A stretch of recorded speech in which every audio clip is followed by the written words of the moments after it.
Hello, my name's Erika Roque and I'm doing my TED presentation on the neuroscience behind failure. Henry Ford once said, "Failure is simply an opportunity to begin again, this time more intelligently." As I was growing up, I've dealt with many obstacles that have led me to be who I am today. A key aspect of these many obstacles have been my failures and the effect each mistake has had on me.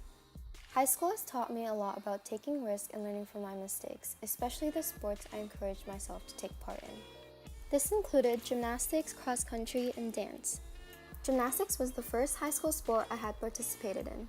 As a freshman in junior varsity, I felt very intimidated by some of my other teammates who have had a greater background in the sport than I did.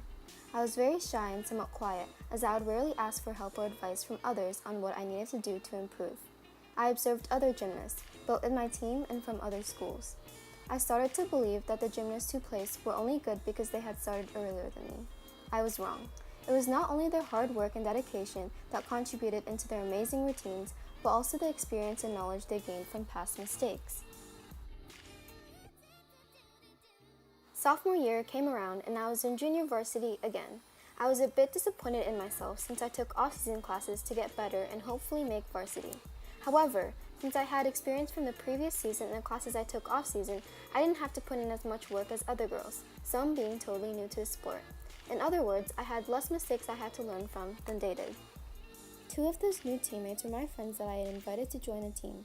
Being the one with experience, I would help and give them advice, which benefited me as well. At the beginning of that season, I had high scores and would often place. However, I soon became cocky and was obsessed with winning rather than focusing on self-improvement. This mindset plummeted my scores since I would get more nervous and mess up. My friends confronted me about this and I began to change my mindset. I learned from my mistakes and changed the way I would practice as well. During practice, I started to focus on the skills I didn't have perfectly rather than showing off the skills I did have. This caused me to fall many times, but those failures didn't only frustrate me, it also caused me to get up and try again. As a result, my failures increased and so did my scores. I'm happy to say that this year, with all the failures and times I've fallen, I made the varsity team. Throughout this season, I began to realize something, that failure is truly the key to success.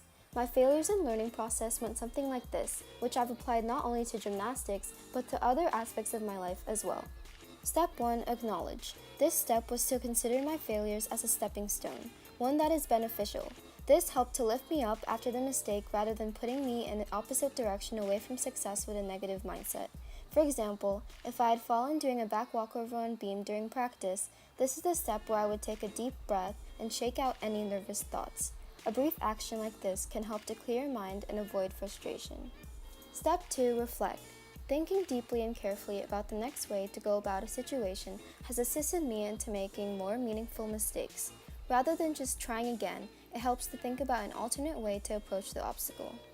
Adding on to my example about beam, this is a step where I thought, maybe if I could imagine walls on both sides of the beam, I would go in a straight line instead of falling off.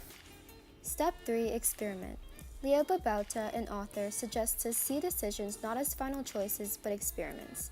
After reflecting, step 3 is when I would test my idea on beam to imagine walls, which surprisingly worked most of the times I did back walkovers.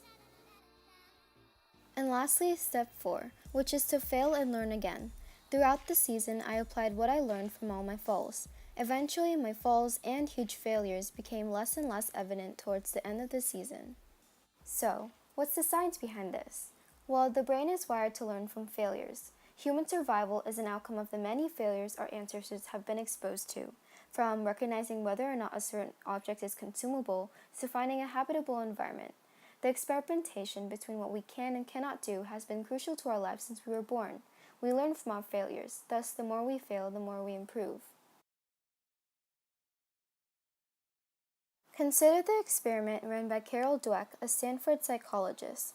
Two groups of kids were given puzzles to solve, one group being told that they were smart by solving the puzzle, and the other group being told that they were hardworking. In the first part of the experiment, most of the smart kids picked the easiest puzzle to solve, whereas most of the hardworking kids picked the hardest one. Dweck continued with the experiment, noticing that the smart group lowered its performance by 20%, while the hardworking group increased its performance by 30%.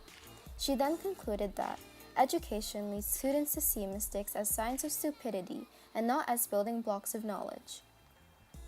Dweck makes a good point in emphasizing the effect failure has on the mind and the decisions we make.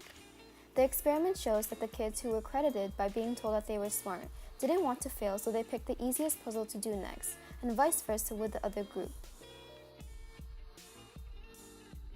Considering failure as a building block of knowledge not only increases your performance, as it did for the hardworking group and me in gymnastics, but it also gives your brain more to learn from, thus leading to self-improvement.